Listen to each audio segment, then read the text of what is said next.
একই ঘটনার অভিযোগ বারাসাতে। নাবালিকা নাতনির সঙ্গে এমন কাজ করলো দাদু। নাবালিকার বাবা মা বাড়ি না থাকায় এমন কাণ্ড ঘটালেন অভিযুক্ত নিরঞ্জন সাহা। বারাসাত থানায় লিখিত অভিযোগ দায়ের নাবালিকা ও তার মায়ের। বর্তমানে চিকিৎসাধীন বারাসাত হাসপাতালে ওই নাবালিকা। অভিযোগের ভিত্তিতে তদন্তে বারাসাত থানার পুলিশ। দেখুন, নাবালিকা নাতনিকে কুকর্ম করার অভিযোগে বারাসাত পৌরসভার 29 নম্বর ওয়ার্ডের মালিবাগান এলাকার বছর 65 নিরঞ্জন সাহা অভিযুক্ত হয়। সূত্রের খবরে অভিযোগ, বুধবার দুপুরে বাড়িতে কেউ না থাকার সময় সুযোগ পায় দাদু। নাতনির সঙ্গে এমন কাণ্ড ঘটিয়ে বসেন অভিযুক্ত নিরঞ্জন। বাড়ির সদস্যরা বাড়ি ফিরলেই নাবালিকার আর্তনাদের কান্নার আওয়াজ। মায়ের কাছে নালিশ দাদুর বিরুদ্ধে নাবালিকার। তৎক্ষণাৎ নাবালিকার মা নাবালিকাকে সঙ্গে নিয়ে বারাসাত পুলিশ স্টেশনে হাজির। অভিযোগের ভিত্তিতে বারাসাত থানার পুলিশ নাবালিকাকে বারাসাত সরকারি মেডিকেল কলেজ ও হাসপাতালে চিকিৎসার জন্য পাঠায়। সেখানেই বর্তমানে চিকিৎসাধীন নাবালিকা। ঘটনায় শোরগোল বারাসাত মালিবাগান এলাকায়। পরিবার সদস্য থেকে প্রতিবেশী সবার একটাই দাবি, নাবালিকার অভিযোগ সত্য হলে অভিযুক্তের যথাযথ শাস্তি হোক। শুনেছি দাদু তো খুব ভালো মানুষ, মানে এতটাই ভালো মানুষ যে বাড়ির কাউকে ছাড়েনি। বড় বউটাকেও ওরকম করেছে, ছোট বউটাকেও ওরকম, মানে যার মেয়েটার সাথে ওরকম হয়েছে তার মার সাথে ওরকম হয়েছে, ঠিক আছে। তাই এদের বাড়ির কেউ কোনো কিছু বলেনি। ওই যখন হয় তখন একটা বলে, আবার ধামাচাপা পড়ে যায়। আজকেরটা হচ্ছে মানে বেশি ফুটে উঠেছে, তাই এরকমই। ঠাকুমা হচ্ছে এর সাথে আছে, ঠাকুমার মানে সব সাইড দেয়। এই যে যেরকম আমরা একটু আগে বেশি বলতে আমাদের বলছে বাড়ির মেয়ের সাথে হয়েছে, তোমাদের কি? আমাদের তো নিজের বাড়ির মেয়েকে করেছে, তাহলে আমার মেয়েটাও তো দোকানে যায়, আমার মেয়েটাও তো ঘোরে, তাহলে আমার মেয়েটা কোন সাহসে এখানে বেরাবে? তাহলে এখন কি বলবে যে তোর তো দাদু করেছে, কি হয়েছে? জানতে পেরেছি বিকালবেলায় 4টের দিকে। মেয়েটার সাথে কি হবে, ওই দাদু মানে বাজে একটা কাজ করেছে। আর হচ্ছে তোমার মেয়েটার সাথে তো করেছে, মেয়েটা আজকে মানে মেয়েটা একদম লাস্টেই ছিল, লাস্টের একদম শেষ অংশে। প্রথমে ছিল ওর বড় জেঠি, জেঠির সাথে তো দীর্ঘদিন ধরে হয়েছে, জেঠু কিছুই বলে না, সবাই এরকম চেপেই থাকে। মার সাথেও হয়েছে মেয়েটার, আবার এই লাস্ট হচ্ছে মেয়েটা। তখন অনেকগুলো পুলিশ এসেছিল, তখন আমরা ওখানে দাঁড়িয়ে, মানে কটা বাজে, 6টা বাজে, তখন এসে জেঠিকে বলছিল জেঠুর কথা। তা জেঠি বললো এরকম নেই। তা ওই স্যাররা এসে এরকম বললো, জেঠুকে ফোনও করলো, বলছে হ্যাঁ আমি আসছি। সেই সব নিয়ে আমরা শুনতে শুনতে যে এখন দেখছি তাই, যেটা আমরা ধরেছিলাম সেটাই। ওই যে বাচ্চাটাকে ধর্ষণ করা হয়েছে, হ্যাঁ করেছে, জেঠিকেও করেছে, মাকেও করেছে। তা মেয়েটাকে কি ছেড়ে দেবে? জেঠির সাথেও হয়েছে, মার সাথেও হয়েছে, এরা কেউ কিছু মুখ খুলে বলে না, এরা বলেই না। এরা মানে জিনিসটাকে ভালোই করে নিয়েছে, ওই যেটুকুনি জিনিস সেইটুকুনি। এরা মানে ওর মা যদি না বলে, ওর বাবা বলে না, ওর জেঠি বলে না, জ্যাঠা বলে না, কেউই বলে না। কি চাইবো, ওনাকে বের করে আগে একটু মারতে পারলে তো আমাদের খুবই ভালো হতো, সেটা তো পাচ্ছি না। কিন্তু এখন মানে মনে হয় ওকে মেরে এখানে থাকাই যাবে না, এই যে সিল মেরে দেওয়া হবে, এক্ষুনি সিল মেরে দেওয়া হবে।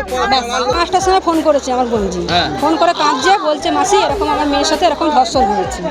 না কি হয়েছে না, আমার শ্বশুর, আমরা ছিলাম না, আমার শাশুড়িকে নিয়ে ডাক্তারখানায় গেছি, আমার মেয়েকে জোর জবরদস্তি নিয়ে এসে চুমু খেয়েছে, প্যান্ট খুলে ওরকম মানে করেছে। তাই আমি বললাম তাহলে কেন কী হয়েছে, তাকে আমি থানায় তাহলে যা।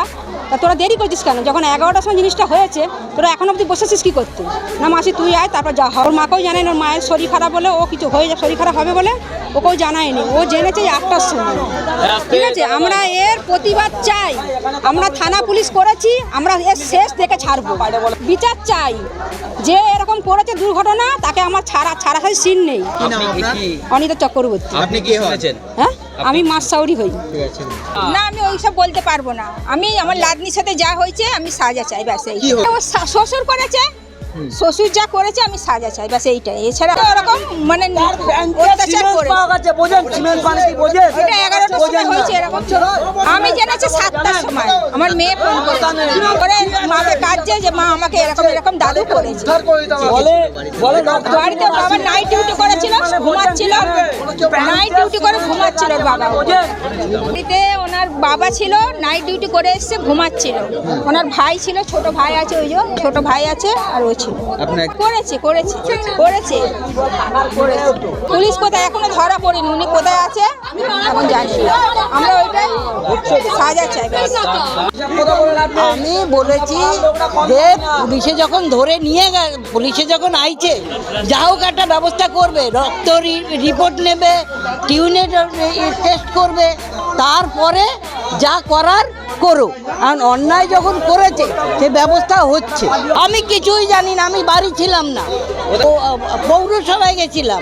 পৌরসভায় এই যে এখনো ছাপ, এই যে ছাপ আছে, দিনই ছিল না, নাতিদের খুব ভালোবাসতো, কিন্তু আজকে যে কি হলো আমি নিজেও জানি না। আমি অবাক হয়ে গেছি, আমি আদবও জানি না। রক্তের রিপোর্টটা করুক, টিউনের টেস্টটা করুক, এখন সত্যি হলে তার বিচার হবে। আপনার স্বামীর কি নাম? নিরঞ্জন সাহা। কত বছর বয়স? 65 বছর। 65 বছর বয়স। পেশায় কি করেন? হ্যাঁ, পেশায় কি করেন? ঘুগনি। এই সত্যি কথা বলতে কি এরম কোনো দিন তার রিপোর্ট ছিল না, এখন কোনো দিন ছিল না। 12 বছর বয়সে আমার বিয়ে হয়েছে, আমার তিনটে সন্তান, একটা মরে গেছে। আমি এই রিপোর্ট কোনো দিন আসেনি, আজকে যে কেন এলো এটা আমি বারবার জিজ্ঞেস করছি কি করেছে। আপনার নাতনি করেছে, নাতনি আমাকেও বলেছে যে ঠামা, আমি বলি কি হয়েছে, বলে দাদা আদর করেছে, চুমু খাইছে, কোলে নিয়ে ঘরে গেছে। মেয়ের সাথে আমার বাবা খারাপ ব্যবহার করেছে, আমি এর একটা শাস্তি চাই। আমার বাবা মেয়েকে এমনি আদর করে, তাই একটু গালে ফালে চুমু ফুমু খেয়েছে, তারপরে মেয়ে উপরে গিয়ে মাকে কেঁদে কেঁদে বলেছে, তারপরে আমি জানতে পেরেছি। এটা কি এর আগেও না না না না না না, আমি এরকম 38 বছরে, আমি 37 বছরে এরকম কেস আমি শুনিনি, আমার চোখেই পড়েনি, এটাই প্রথম। আমি ওই প্যান্টটা নিয়ে গেছিলাম, প্যান্টটার যেই আমার মনটার মধ্যে যেই সন্দেহটা হচ্ছিল, ওইটা সত্যি কি না আমি সেটাই জানতে চাই। না আমি আমার বাবার কথা বিশ্বাস করছি, না আমি আমার মেয়ের কথা বিশ্বাস করছি, আমি এটা জানতে চাই, আমার মন থেকে বলছে। শাস্তি চাইছি, আমি সঠিক তদন্ত চাইছি আর সঠিক শাস্তি চাইছি। নাতনি যিনি এই ঘটনাটা ঘটিয়েছে, তা এটা তো একদমই খুবই মানে নিম্নরুচির পরিচয়। এর থেকে আর বাজে কাজ কিছু হয় বলে আমি মনে করি না। যে আমরা মানে কোন জায়গায় সমাজটাকে নিয়ে যাচ্ছি, যে আমার নিজের নাতনি সেও এর থেকে রেহাই পাচ্ছে না, এটা তো খুবই বাজে জিনিস। আমি একটু আগেই তার দিদিমার কাছ থেকে শুনছিলাম, এবং তিনিও খুব মানে ইয়েভাবে আমার কাছে বলছে যেন এর কঠোর শাস্তি হয়। অবশ্যই আইনের পথে চলবে, এখানে তো আর কোনো দ্বিমত নেই, এবং যিনি দোষী তার তো উপযুক্ত শাস্তি আমরা অবশ্যই দাবি করব। বয়স আমি যা শুনলাম 7.5-8 বছর বয়স। দাদু ঘুগনি বিক্রি করে। 9 বছর বয়স। ও বাচ্চাটার 9 বছর বয়স। কি নাম? দাদুর নাম বোধহয় নিরঞ্জন সাহা। আমরা তো অবশ্যই চাইবো, কেননা এলাকাবাসীও দেখছেন এত মানুষ এখানে জড়ো হয়েছে, প্রত্যেকের ঘরেই মেয়ে সন্তান ছেলে সন্তান আছে, তো তাই প্রত্যেকেরই তো একটা সিকিউরিটির ব্যাপার আছে। তারা তো চাইবেই যে এর একটা দৃষ্টান্তমূলক শাস্তি। টোটালটাই কিন্তু আমার শোনা, আমি তো আর বিষয়টা দেখিনি, আমি টোটালটাই শুনে যেটা সবাই বলছে, পাবলিক বলছে, আমি সেটাই আপনাদেরকে ব্রিফ করলাম। ইতিমধ্যেই অভিযোগের ভিত্তিতে বারাসাত থানার পুলিশ ঘটনার তদন্ত শুরু করেছে।